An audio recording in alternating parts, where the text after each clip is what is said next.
Mil disculpas, ¿cómo están? Daniela, Melissa, Verónica, les pido perdón, comenzaron los chicos de marzo y vieron que el primer día de clase hay muchas preguntas para hacer y la verdad que no los quería dejar colgados con todas sus dudas, por eso les robé a ustedes este ratito. Les pido mil disculpas a ustedes que me estuvieron esperando.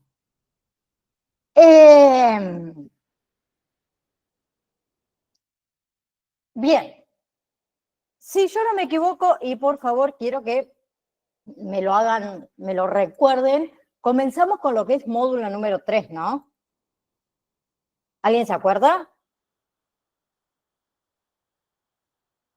Hola, hola.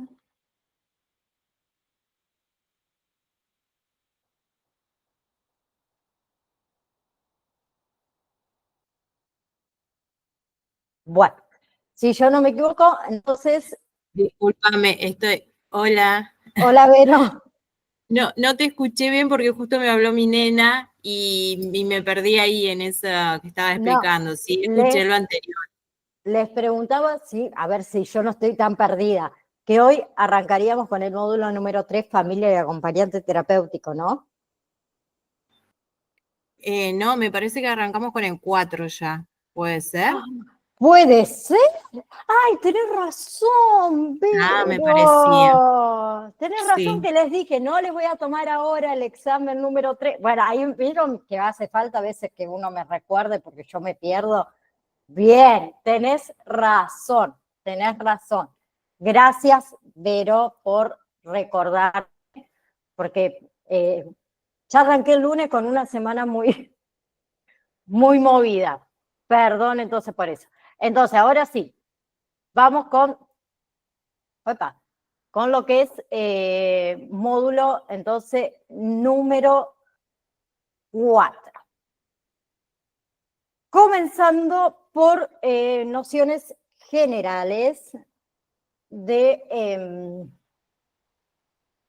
psicopatología y psicofarmacología. Ok, entonces sí, vamos bien ahí. Ahí está. Un segundo. Así ya me deja todo acá abierto, por favor. Bien, entonces, hablamos de nociones generales de psicopatología y psicofarmacología, comenzando por lo que es síntomas, signos, síndrome y trastorno. Tengo un PowerPoint que, si yo no me equivoco, está acá. Les voy a compartir la pantalla. A ver si me lo abrió.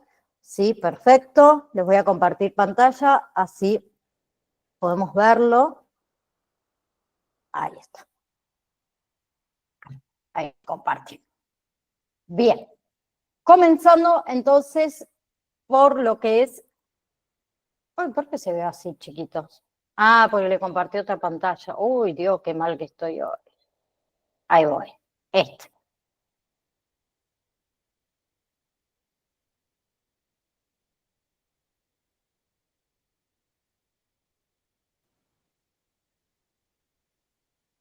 Bueno, se me salió también. No, qué día, chicuelas. Si así me espera la semana, no me quiero ni imaginar. Ahora sí. Bien. Entonces, comenzando por lo que es signo, ¿sí? Que son todas aquellas manifestaciones que son puramente objetivas. ¿Qué quiero decir con esto? Que hay sistemas que las cuantifican, ¿sí? Los signos son aquellos que se pueden medir, ¿sí? Que se pueden cuantificar. Por ejemplo, a ver, la fiebre se mide con un termómetro, ¿no? ¿Sí? Es algo que es exacto, es algo que es objetivo, ¿sí?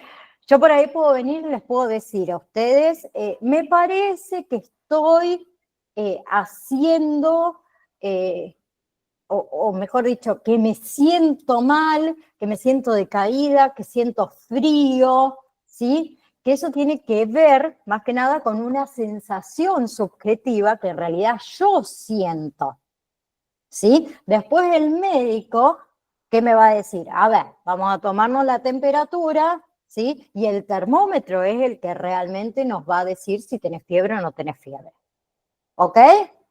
Entonces, si hay fiebre, es un signo, es algo que se puede cuantificar desde la medicina, ¿no? Bien, lo mismo pasa, por ejemplo, con la presión. Yo puedo decir que tengo una sensación de que mi cabeza me explota, me tomo la presión con un tensiómetro y el tensiómetro es el que me va a decir específicamente cuál es mi presión, si está alta, si está baja, si está normal. ¿Sí? ¿Bien? ¿Vamos hasta ahí? Bien. Por otro lado, antes de hablar de trastorno, vamos a hablar de síntoma para mostrar la diferencia entre signo y síntoma. Síntoma tiene que ver más que nada con que con una manifestación, pero que esa manifestación es puramente subjetiva. ¿Sí?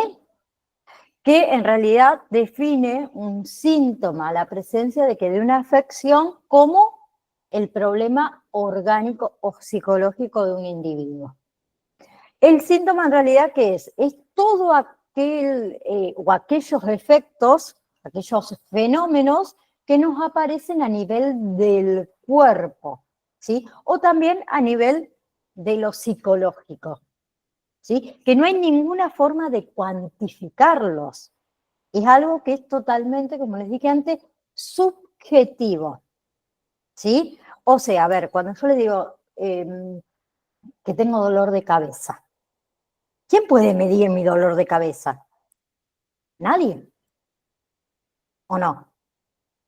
Solo yo. Después está en Vero que me crea, en Melissa, en Diana, en el médico que me crea que realmente tengo mucho dolor de cabeza. Pero eso es un síntoma, ¿sí? Que yo me sienta deprimida es un síntoma, ¿sí? No hay nada que lo cuantifique, ¿sí?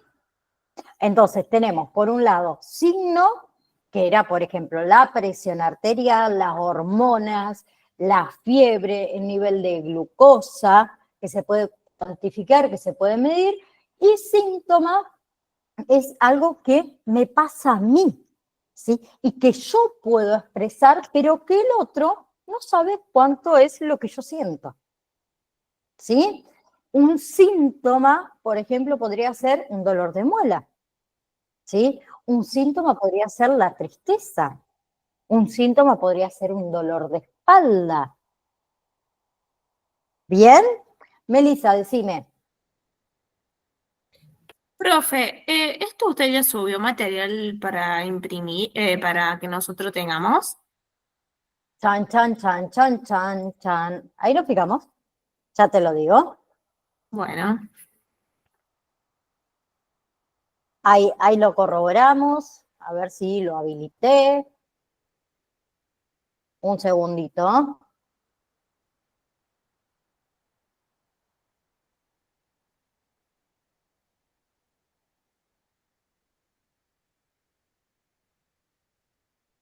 Bien, ahí lo estoy habilitando. Perdón, no se los había habilitado, se los estoy habilitando uno por uno. Vamos a mostrar. Ahí si ustedes ya reinician la página, van a poder ver el primer material de estudio del módulo, que es lo que estamos hablando ahora. Y ya les termino de habilitar lo demás, porque el módulo número 4 es bastante largo. Ahí estoy en los últimos 2 PDFs.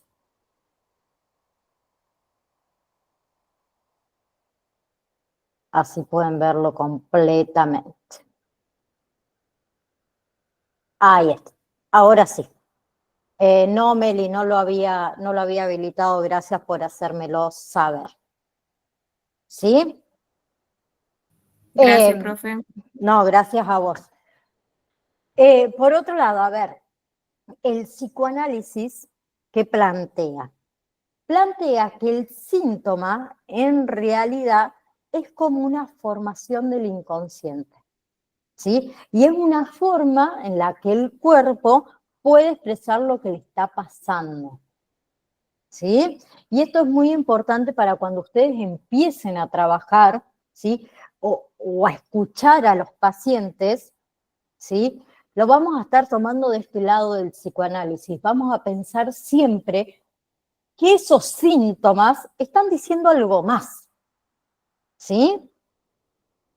También a ustedes mismos en la cotidianidad le va a pasar muchísimas veces, o le ha pasado que un familiar, que un amigo, que un compañero viene y nos dice, por ejemplo, que le duele la espalda, ¿sí?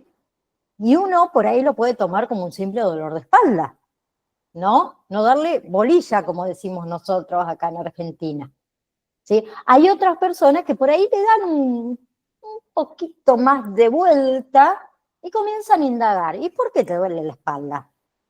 ¿Sí? Y ese compañero, vamos a suponer, nos dice, y porque siento que tengo que sacar adelante a mi familia, se me está complicando mucho, tengo que trabajar, que esto, que el otro, bla, bla, bla.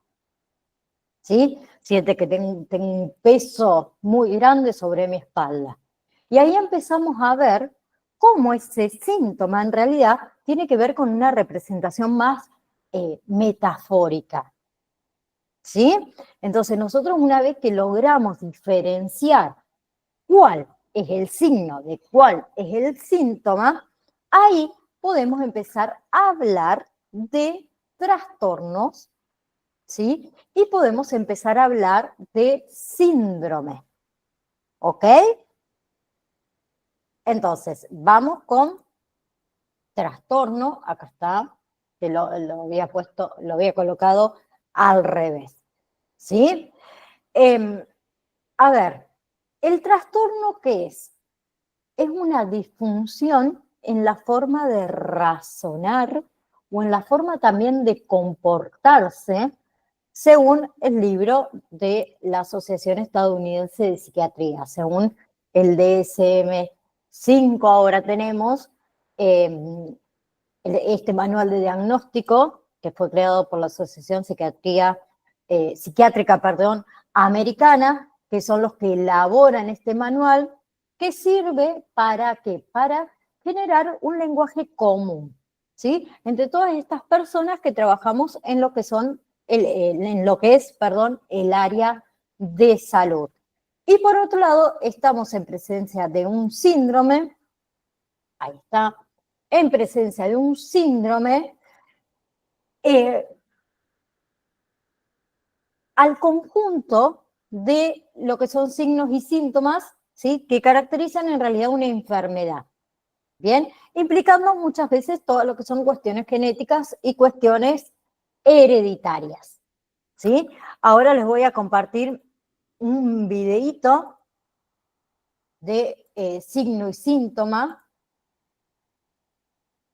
Acá vamos, les voy a compartir entonces un segundito, no dura mucho el video, para que ustedes puedan escuchar.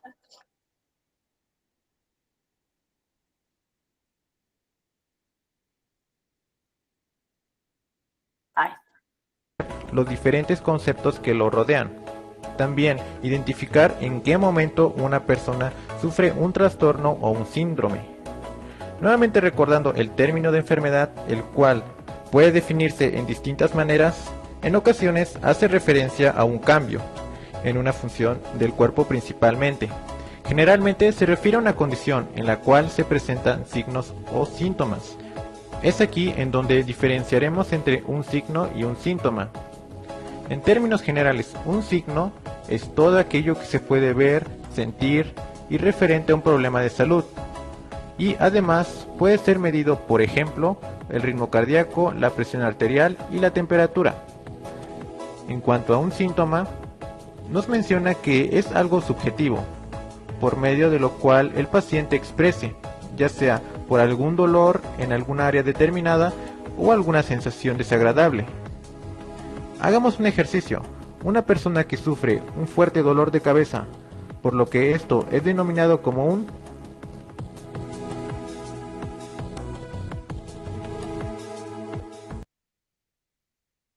Ahí, un dolor de cabeza, entonces, ¿qué es un signo o es un síntoma? Les pregunto a ustedes.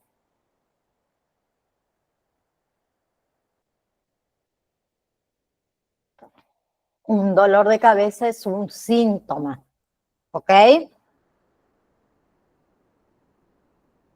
nos ponemos a razonar brevemente, no podría ser un signo, y que la respuesta correcta sería un síntoma, debido a que nosotros no podemos distinguir el dolor que sufre con solo mirarlo. Aquí también entran los conceptos de trastornos y síndromes. Un trastorno se define como una desviación o una anormalidad de una función. Cabe aclarar que el término también puede hacer referencia a una condición patológica del cuerpo o de la mente. Por ejemplo, la deficiencia de una vitamina, es decir, esto es un trastorno nutricional al no absorber correctamente. Este concepto hay que tenerlo muy en claro y no confundirlo, debido a que una enfermedad y un trastorno están íntimamente relacionados. Un síndrome se refiere a un grupo de síntomas que podrían ser causados por una enfermedad específica, pero también podrían ser provocados por una serie de problemas. Ejemplo de ello tenemos el síndrome de Down y el síndrome de inmunodeficiencia adquirida, comúnmente conocido como el SIDA. Ahora bien, el último concepto que analizaremos el día de hoy es patología.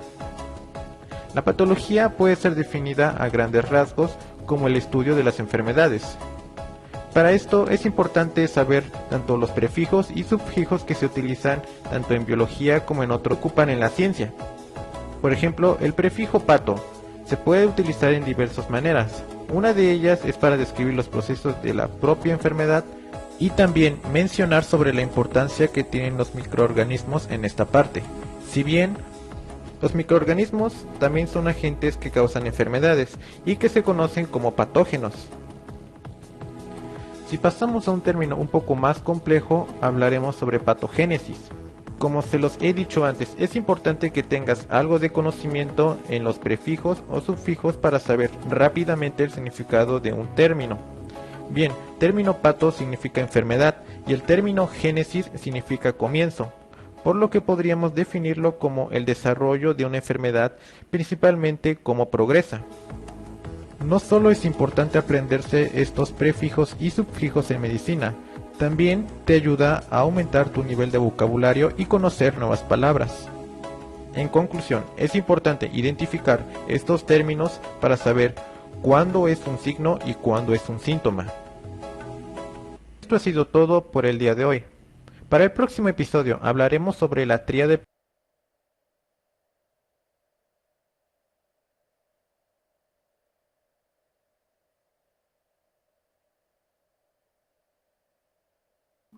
Bien, ahora que diferenciamos entonces lo que es un signo y lo que es un síntoma, vamos a comenzar con la parte de qué es la psicofarmacología, ¿sí? Pero para entender en realidad cómo funciona la psicofarmacología a nivel de nuestro cerebro, primero vamos a tener que charlar un poquito de la estructura del cerebro, ¿sí? Vamos a empezar a ver qué es el sistema nervioso central, ¿sí? El sistema nervioso central se integra o está dividido en lo que es cerebro, cerebelo y médula espinal, ¿sí? La médula espinal es la que llega hasta el final de nuestro coxis, ¿sí? Cerquita de lo que nosotros llamamos el famosito huesito dulce.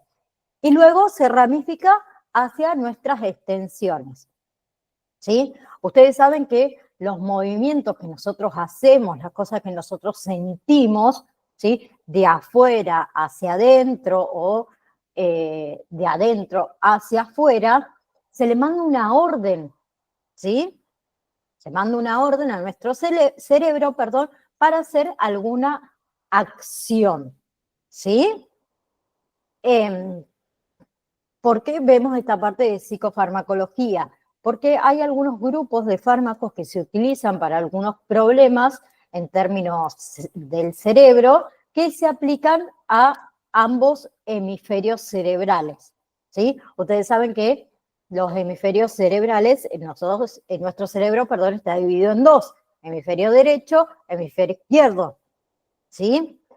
Se dice que el hemisferio izquierdo es el que está más especializado en todo lo que son los procesos analíticos, en todo lo que son los procesos secuenciales y lo que son los procesos verbales, ¿sí? Y el derecho, en cambio, es el responsable de todo lo que son los procesos visoespaciales, todo lo que son los procesos de síntesis y la parte, digamos, creativas.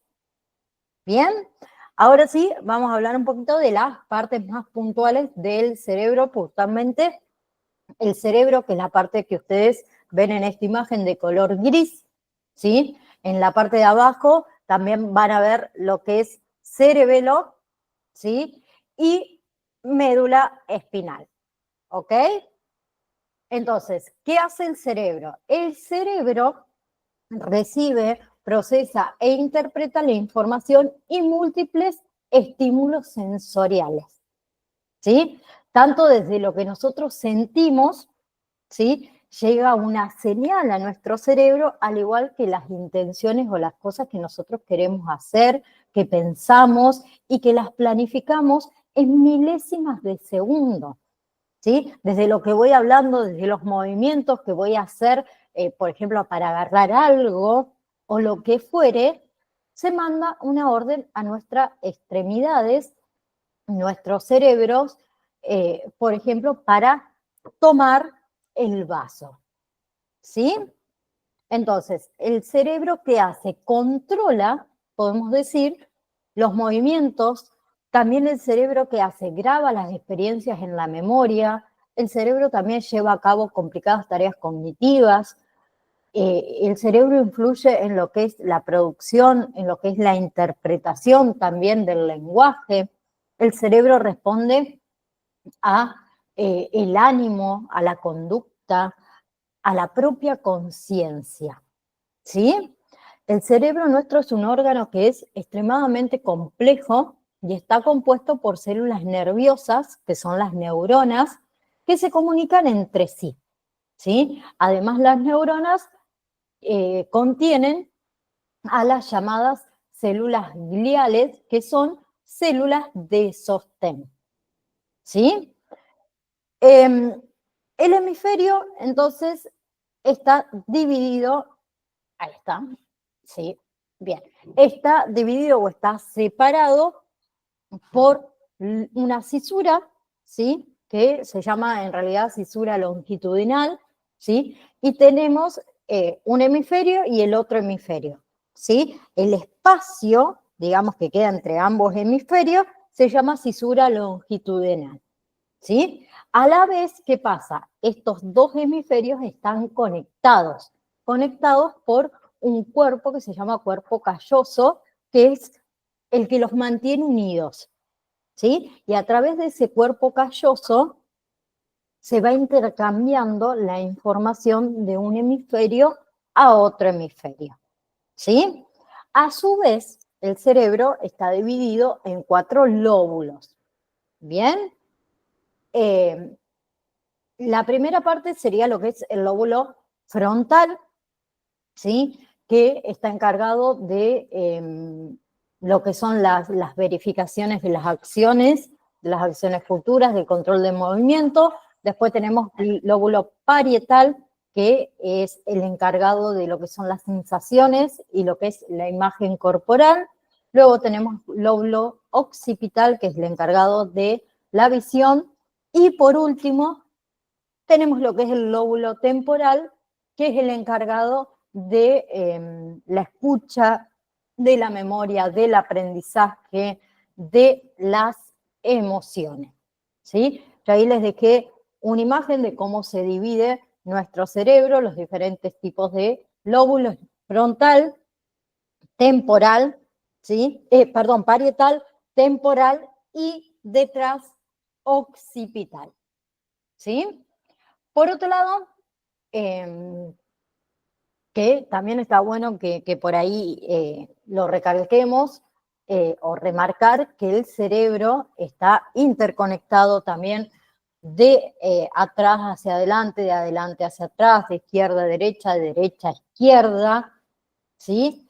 Entonces, ¿eso qué significa? A ver, que no solo la parte izquierda tiene la función de cálculo, o no solo que la parte derecha tiene la función de la creatividad y de la planificación, sino que en realidad implica que, que está conectado con todas las partes del cerebro, ¿sí? Cada movimiento, cada acción que nosotros hacemos se interrelaciona con diferentes partes de nuestro cerebro. Por otro lado, tenemos el cerebelo, que ya no se considera cerebro, sino que es otra parte y forma parte también de lo que es el sistema nervioso central. El cerebelo, ¿qué hace? Controla los movimientos corporales, controla lo que es la postura y se conecta con la médula espinal, ¿sí? Sí, ustedes se van dando cuenta, es todo un conjunto, no hay ninguna parte del sistema, digamos, nervioso central que trabaje independientemente, ¿sí? Si bien, a ver, el cerebelo se encarga de estas cuestiones posturales, del equilibrio, del movimiento, también no trabaja solo, sino que trabaja en conjunto con otras partes del sistema nervioso central. Por otro lado, tenemos lo que es el tronco cerebral, ahí está, lo que es el tronco cerebral, que es la primera parte de la médula, ¿sí? Que se conecta y que se relaciona directamente con el cerebro y con el cerebelo, ¿sí? Que juntos estarían ubicados dentro de lo que es el cráneo.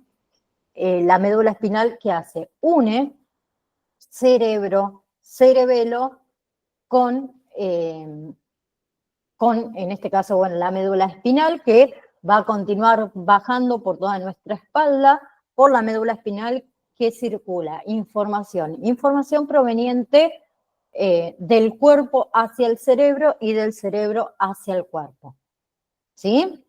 Todas estas órdenes que el cerebro le manda al resto de nuestros cuerpos, ¿sí?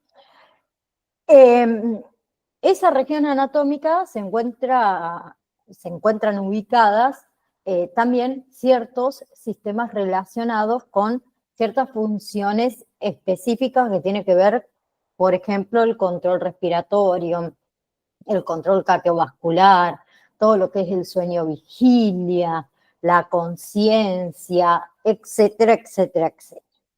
¿Sí? Por otro lado, también, perdón, ahí está, algo sumamente importante que tenemos que hablar, ya que venimos hablando de lo que es el sistema nervioso central, son de las neuronas, ¿sí? ¿Qué son las neuronas? En realidad es la célula que está encargada del procesamiento de la información, ¿sí? Las neuronas ingresan a nuestro cerebro. Bien, podemos encontrar diferentes tipos de neuronas.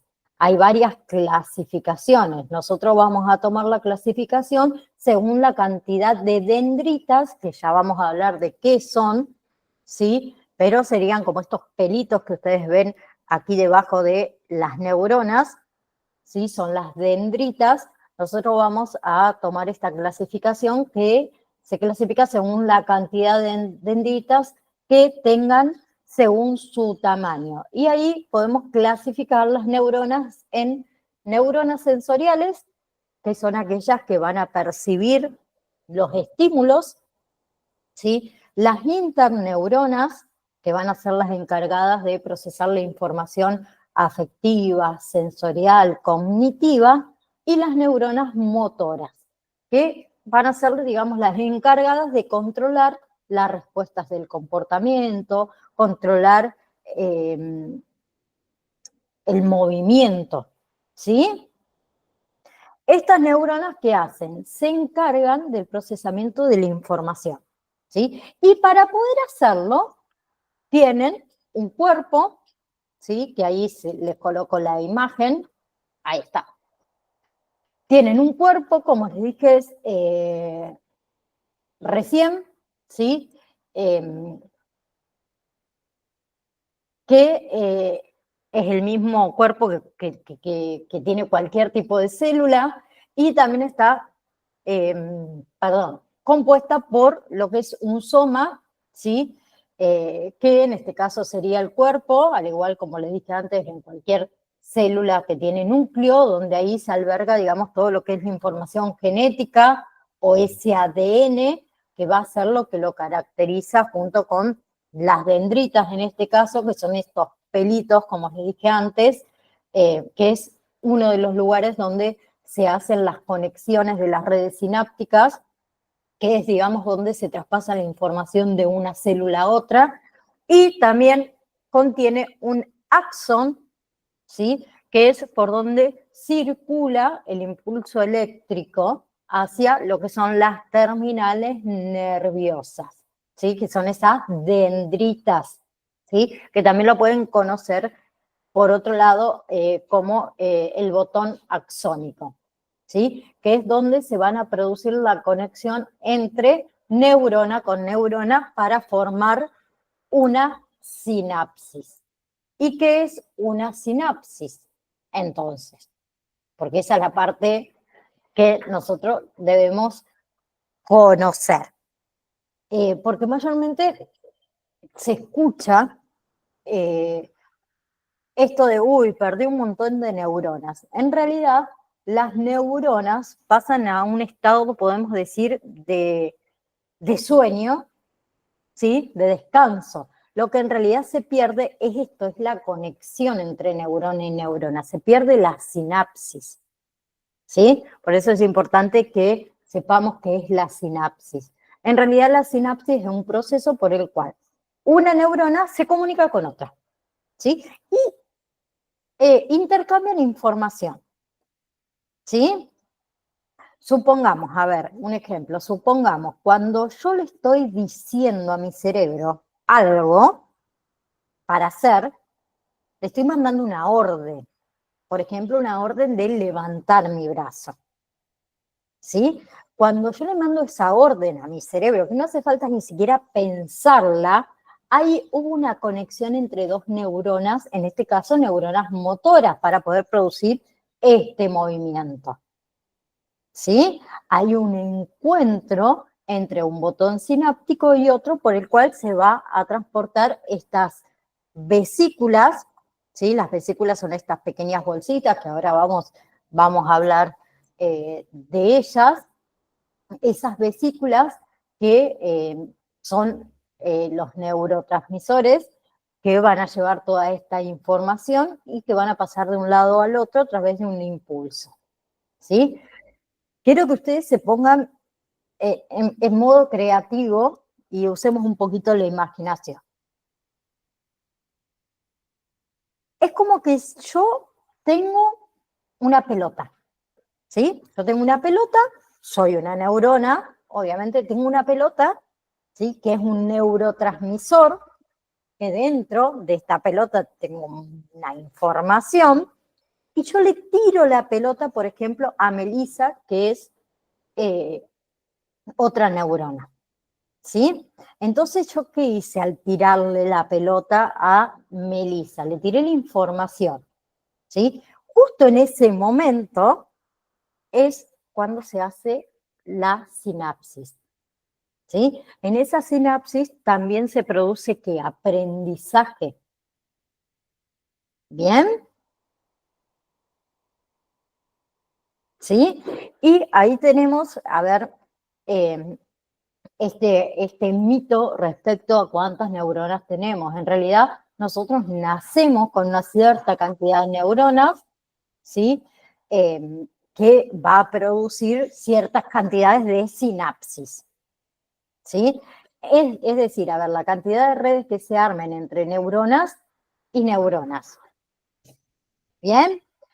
Esto de los mitos que yo les digo, esto de que pensamos muchas veces que a veces el tamaño del cerebro, por ejemplo, determina la inteligencia, sabemos que no es así, no está comprobado. Está comprobado en realidad que no es así. ¿Sí? También está comprobado que no se usa más un hemisferio que el otro. ¿Sí? Sabemos que en realidad se usan ambos y que ambos están conectados, ambos trabajan en conjunto. ¿Sí? Otro mito que se dice, el cerebro de las personas mayores no aprenden. Eso también es falso, ¿sí? No es así. Bien, cuando uno va avanzando en edad, ¿sí? Se generan nuevas redes neuronales, nuevas redes de aprendizaje, ¿sí? También se dice que las neuronas no se regeneran y eso también es un mito, es falso. Se ha demostrado que la neurogénesis, el nacimiento de nuevas células, está constantemente en nuestro sistema nervioso y aún en adultos. ¿Sí? Son todas investigaciones que están realmente comprobadas. ¿Bien? Ahora sí, vamos a hablar de los neurotransmisores, ahí está, ¿sí? Que, como habíamos hablado antes, esas pelotitas que yo le dije, que si bien decíamos que desde el axón de una neurona se pasa a otra, ¿sí? Y en esas pelotas que son los neurotransmisores va la información, en realidad los neurotransmisores son un grupo de aminoácidos, ¿sí? ¿Qué quiero decir? Un grupo de sustancias químicas que produce el propio cerebro y que son almacenadas en las vesículas sinápticas. Las vesículas sinápticas son como una bolsita, ¿sí? Que es donde están estas pelotitas que son los neurotransmisores. Entonces, cuando se va a hacer la sinapsis, esas bolsitas que hacen se rompen, ¿sí? Y es a través de un impulso que se tiran estas pelotitas que contiene esta bolsita, que son los neurotransmisores. Del otro lado, que va a haber otra neurona, ¿sí? En la cual se conecta, hay otra bolsita, ¿sí? Esa bolsita que hace, recibe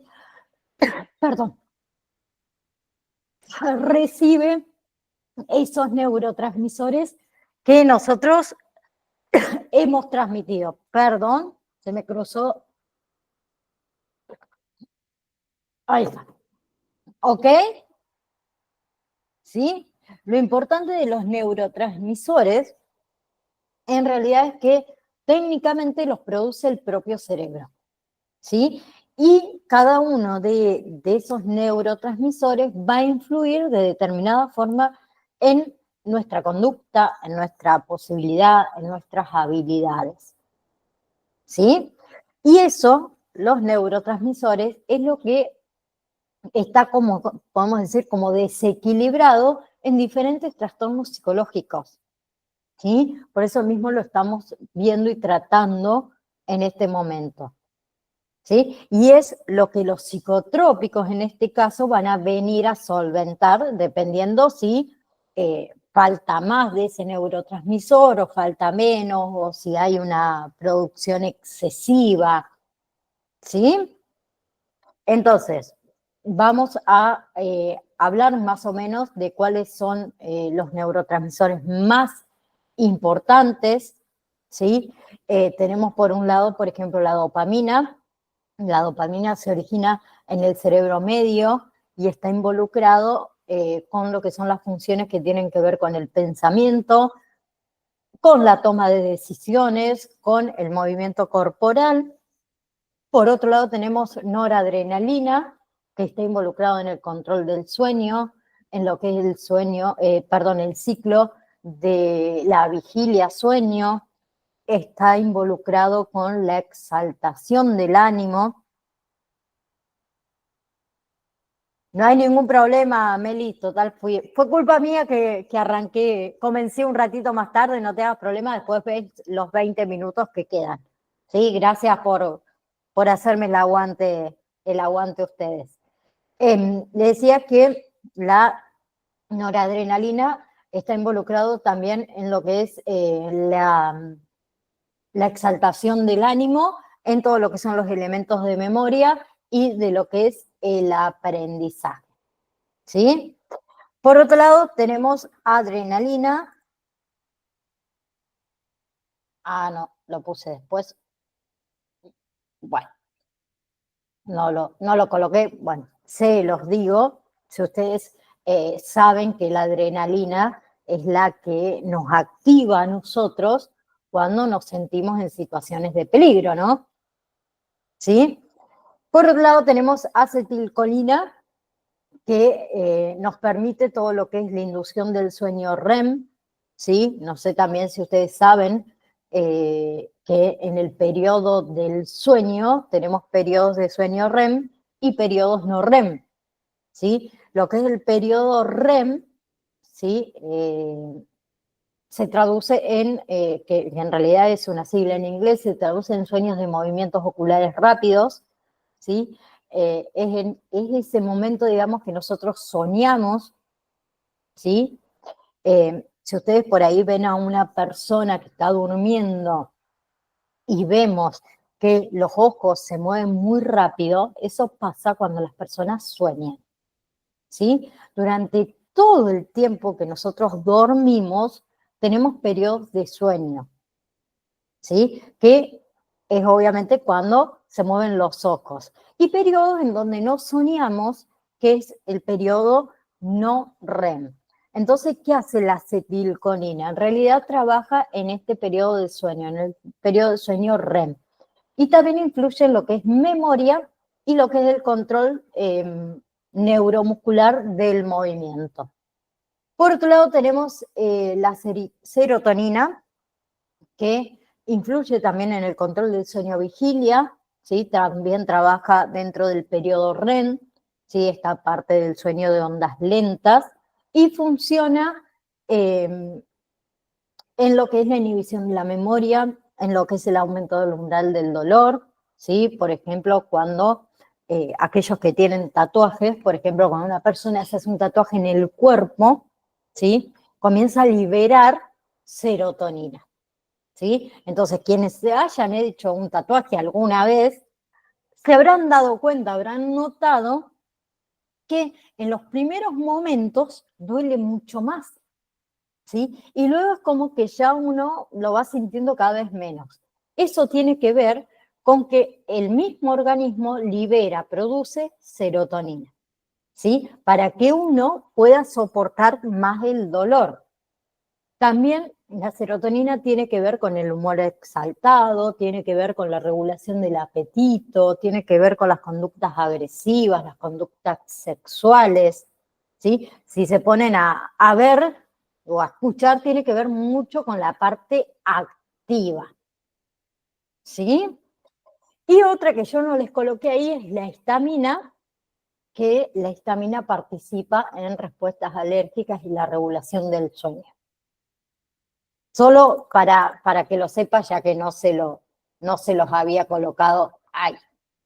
Ahora sí, vamos con la parte de los agentes, comenzando por lo que son los agentes antipsicóticos, ¿sí? Que los antipsicóticos, no sé si ustedes saben que son medicamentos utilizados principalmente para tratar todo lo que son trastornos psicóticos, ¿sí? Esos trastornos psicóticos pueden manifestarse con síntomas, como por ejemplo alucinaciones, cuando uno percibe cosas que no están presentes, ¿sí? Escuchar voces, por ejemplo, y delirios también, que son creencias falsas y firmemente sostenidas a pesar de que haya evidencia de lo contrario. Por ejemplo, a ver, la esquizofrenia es un trastorno psicótico, el más conocido, pero los síntomas psicóticos pueden aparecer en varias enfermedades y en varias condiciones, ¿sí?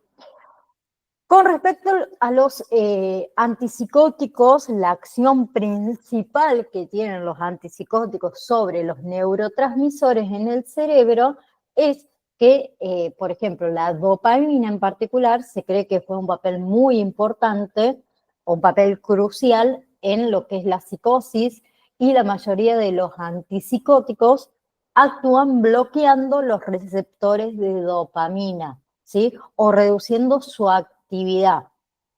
Bien, solo también para que lo sepan, porque como creo que saben, doy la parte de farmacia y esta parte me encanta, que más allá de eso tenemos los antipsicóticos atípicos o los de segunda generación, que no solamente en realidad actúan sobre la dopamina, sino que también actúan sobre otros neurotransmisores como es la serotonina, ¿sí? Todo lo que son los antipsicóticos, quiero que también quede muy claro, son medicamentos que no curan, por ejemplo, la esquizofrenia o cualquier otro trastorno psicótico. ¿Qué hacen? En realidad ayudan a aliviar y a controlar los síntomas, ¿sí? Les permite a las personas afectadas llevar una vida más normal, más funcional, ¿sí? Y otra cosa, a pesar de su utilización, ¿sí? Los antipsicóticos también vienen con un rango de efectos secundarios, como pasa en cualquier tipo de medicina, ¿sí? Que puede variar en severidad, por ejemplo, desde lo que es la sedación, ¿sí? Hasta el aumento de peso, ¿sí? Hasta efectos mucho más serios, como es la discinesia tardía, que involucra que los movimientos involuntarios y muchas veces irreversibles, ¿sí? Bien. Por otro lado, los efectos adversos, a ver si yo se los coloqué acá, denme un segundo. Ahí está. Antipsicóticos, sí.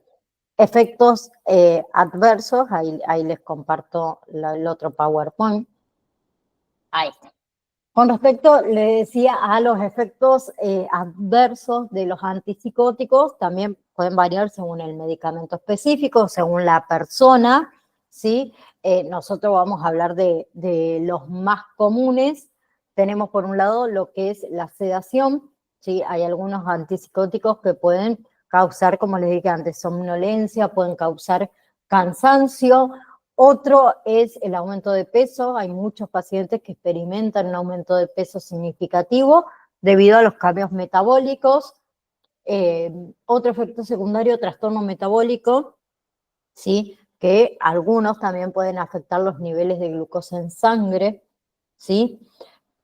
Como les nombré antes, discinesia tardía, que es un efecto secundario ya grave, que involucra todo lo que son movimientos involuntarios, más que nada en lengua y cara, ¿sí? Después está el síndrome neuroléptico maligno, que es raro, pero potencialmente mortal, ¿sí? Que la característica que tiene es que el paciente tiene fiebre muy alta, hay rigidez muscular, hay confusión, ¿sí? Y por último tenemos todo lo que es síndrome de abstinencia, ¿sí? Cuando se suspende abruptamente algún antipsicótico, puede ocurrir el tema de los síntomas de abstinencia, ¿sí? También ahí yo les coloqué efectos adversos, la parte psíquica, interferencia motriz, ¿qué más? Puede aparecer un estado depresivo en el transcurso del tratamiento con, en este caso, neurolépticos. En lo que es la parte neurológica, distonia, que son trastornos en el tono y el movimiento muscular, acaticia, sí, está bien, acaticia, que es esta imposibilidad de por ahí uno quedarse sentado, ¿sí? También en la parte vegetativa se queda en la boca, que son los más comunes, estreñimiento, retención urinaria, y en la parte endocrina, impotencia en el hombre, frigidez en la mujer y variaciones en el peso.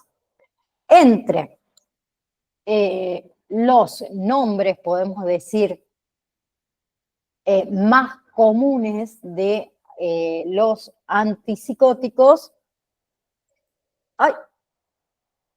Ahí está. Bien, de los antipsicóticos tenemos clozapina, ¿sí? olanzapina, bien, ziprasidona es otro conocido, risperidona es muy conocido, quetiapina también muy conocido. Por otro lado tenemos los antidepresivos, ahí estamos, los antidepresivos, que son medicamentos utilizados para tratar la depresión y también para tratar algunos otros trastornos del estado de ánimo, ¿sí? Clásicamente se divide en realidad en 3 clases que solo se las nombro para que lo sepan. Por un lado, los inhibidores de la monoaminoacidosa, que son los IMAO, ¿sí? Se abrevian con la sigla IMAO, que son medicamentos que actúan inhibiendo la enzima de la monoaminoacidosa, ¿sí? Que hace que aumenten los niveles de serotonina, de noradrenalina y de dopamina. El segundo son los antidepresivos tricíclicos, ¿sí? Que son los que afectan la recaptación de serotonina y noradrenalina en el cerebro. Y por último tenemos antidepresivos de segunda generación o antidepresivos atípicos, también lo pueden encontrar así, que son los que actúan sobre la recaptación de serotonina y noradrenalina, pero tienen muchos efectos secundarios menores, ¿sí? Por ejemplo, el bupropión, que es muy conocido, por ejemplo, la mirtazapina, que también es muy conocido, es de segunda generación o atípico. Por ejemplo, los antidepresivos tricíclicos, ahí tenemos, por ejemplo, amitriptilina, ¿sí? Notripilam, ¿sí? También es otro. Bien, a ver, cada clase, digamos, tiene su propia característica, cada clase tiene su propia consideración, ¿sí? Ya si hablamos de lo que son los efectos adversos de los antidepresivos, también puede variar según la persona y según el medicamento. Entre los más comunes, la sedación, algunos causan somnolencia y cansancio, cambios en el apetito y en el peso, ¿sí? Disfunción sexual, trastornos gastrointestinales, como por ejemplo vómitos, diarreas, náuseas, ¿sí? Insomnio o lo que es somnolencia excesiva, que también va a depender del medicamento, que hay algunos que pueden afectar el sueño, agitación o lo que es ansiedad. Una persona puede experimentar, digamos, nerviosismo, inquietud. Y es importante informar siempre a los médicos, ¿sí? Si nosotros estamos tomando o si el paciente, el individuo está tomando otro medicamento antes de tomar o antidepresivos o antipsicóticos para evitar interacciones que no son deseadas, ¿sí? Algunos de los ejemplos más comunes de antidepresivos tenemos la fluoxetina, que es muy conocida, que se utiliza para tratar todos los que son trastornos depresivos, ¿sí? También se utiliza para lo que es trastorno obsesivo compulsivo y se utiliza para lo que es bulimia nerviosa, ¿sí? Por otro lado tenemos paroxetina, que es muy efectiva para la depresión, ¿sí? Para tratar la depresión y la ansiedad. La sertralina, que también es útil para la ansiedad, para trastorno de pánico, para trastorno del estrés postraumático, ¿sí? Duloxetina, que también es muy, muy conocida por ahí, nombrada, que se utiliza para todo lo que es dolor crónico y lo que es depresión. Por otro lado, tenemos lo que son agentes antimaníacos, ¿sí? Que los antimaníacos son agentes farmacológicos utilizados para tratar las fases maníacas y también las hipomaníacas en personas con trastornos bipolar, ¿sí? Por un lado tenemos, por ejemplo, el litio, que es el único fármaco antimaníaco, ¿sí? Deficiencia constatada, ¿sí? Se utiliza para tratar tanto lo que es la fase maníaca como la prevención del trastorno bipolar, ¿sí? Después tenemos valproato o ácido valproico, ¿sí? Que se utiliza para lo que es el tratamiento de las fases maníacas e hipomaníacas. Y por otro lado, también uno conocido, carbamepecina, ¿sí? Es otro antimaníacos para controlar estos episodios maníacos. Entre lo que son los efectos adversos son más o menos parecidos, el tema de la sedación, el tema de los cambios de apetito y de peso, la disfunción sexual, los problemas de insomnio o somnolencia excesiva, la ansiedad o agitación, los trastornos gastrointestinales y tener mucho cuidado con el tema de la interacción con otros medicamentos, ¿sí? Entonces, agentes antimaníacos son los reguladores, como dice ahí, del humor, que está indicado además del trastorno bipolar, trastorno de personalidad, epilepsia, psicosis, trastorno de impulsividad, trastorno de la alimentación, trastorno esquizoafectivo, adicciones, trastorno de ansiedad, trastorno del sueño y cefaleas. Bien. Por último, vamos a hablar, creo que es el último, de los agentes ansiolíticos, que son medicamentos que afectan el sistema nervioso central, ¿sí? Que se utilizan para tratar síntomas relacionados, digamos, con ansiedad y con insomnio, ¿sí? Tenemos, a ver, las benzodiazepinas, por un lado, ¿sí? Que son los fármacos más utilizados, tanto como ansiolíticos como también hipnóticos, por ejemplo, alprazolam, diazepam, lorazepam, triazolam, oxazepam, ¿sí? Lorazepam. Después tenemos los famosos barbitúricos, que ya no se usan ampliamente por el tema de los efectos secundarios, ¿sí? Pero en el pasado se utilizaban mucho como ansiolíticos e hipnóticos, ¿bien? Y también están los Zolpidem, o el Zolpidem, que se utiliza específicamente como hipnótico para ayudar a conciliar el sueño. Mayormente los agentes ansiolíticos, ¿cuáles son los que se usan? Las benzodiazepinas, ¿sí?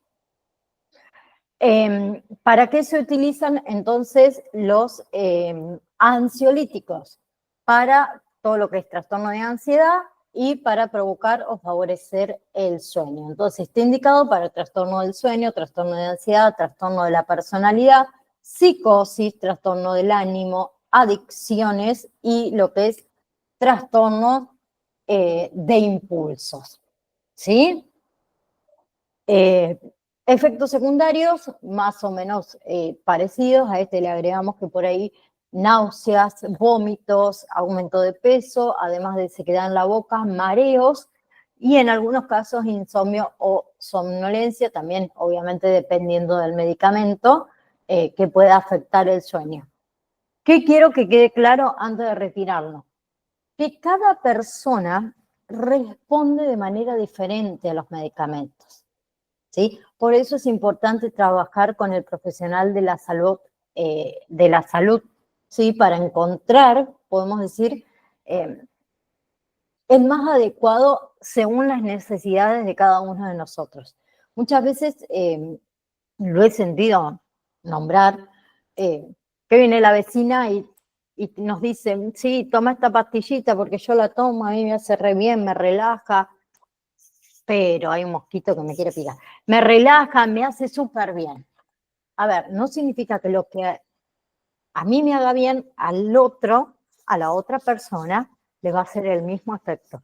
Para eso existen los médicos, ¿sí? Aunque nos cueste, y me incluyo totalmente, nos cueste ir al médico, debemos preguntar, ¿sí?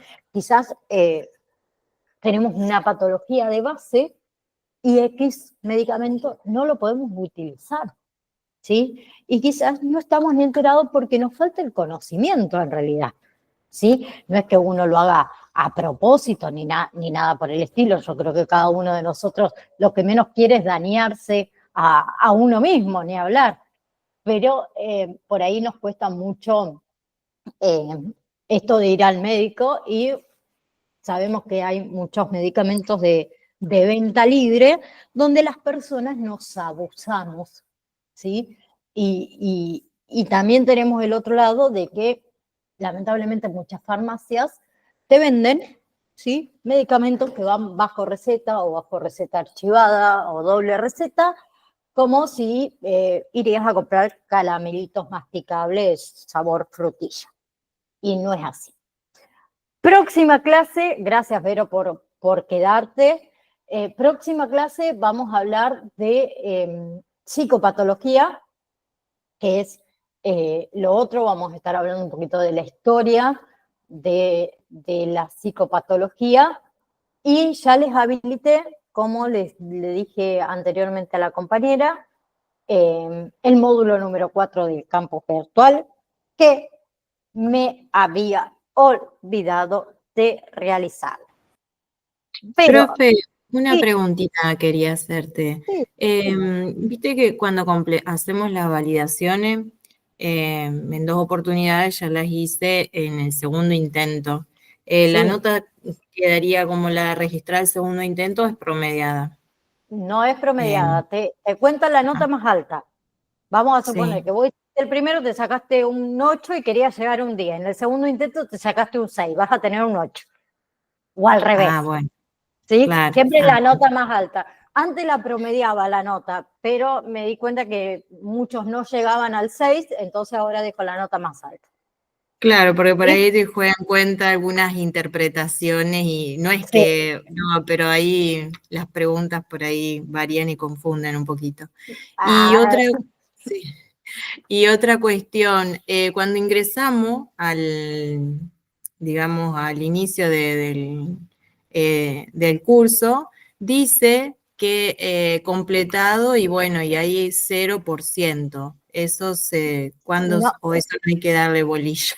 no le des bolilla. Tenés que ir marcando vos en realidad, pero es para un control propio tuyo.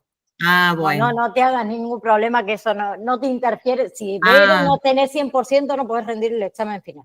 No, claro, mentira. eso es lo que No, yo estaba pensando, al no ir o estar completo, yo decía, ¿qué me estará faltando? en Decía, porque realidad, leí las clases, hice y es como que sigue estando en 0, y yo digo, ¿qué me no, falta? en realidad es un control que ustedes pueden ir marcando. Por ejemplo, si descargaste un PDF para saber que ya lo descargaste, que ya lo tenés, podés ir marcando como hecho, entonces te Ah, aparece. Pero no es relativo para ustedes, en realidad les sirve a ustedes, no a claro. mí.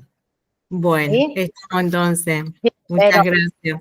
Nos vemos gracias, el lunes. muchas gracias. Después vayan viendo el módulo número 3. Pues le Sí, voy a yo estuve mandar. mirando, el módulo 3 trata de la ley, sí, de la ley de los, Sí, de la, les, ay, no me sale, del acompañamiento. Bueno, eso es sumamente engorroso, perdón, pero me dio muchos artículos y muchas sí. artículos y bueno, y todo lo Vamos, que incluye. voy- eh, Eso, digamos, ¿qué tenemos que hacer con eso? ¿La lectura nada bueno, más? sí, escuchen, les voy a decir algo. En lo que es la validación número 3, Ujú. ¿sí? Así que ahora, y me escuchen y estudian y que les vaya bien en la validación número 3. La ley, solamente hay preguntas en el recuperatorio sobre la ley.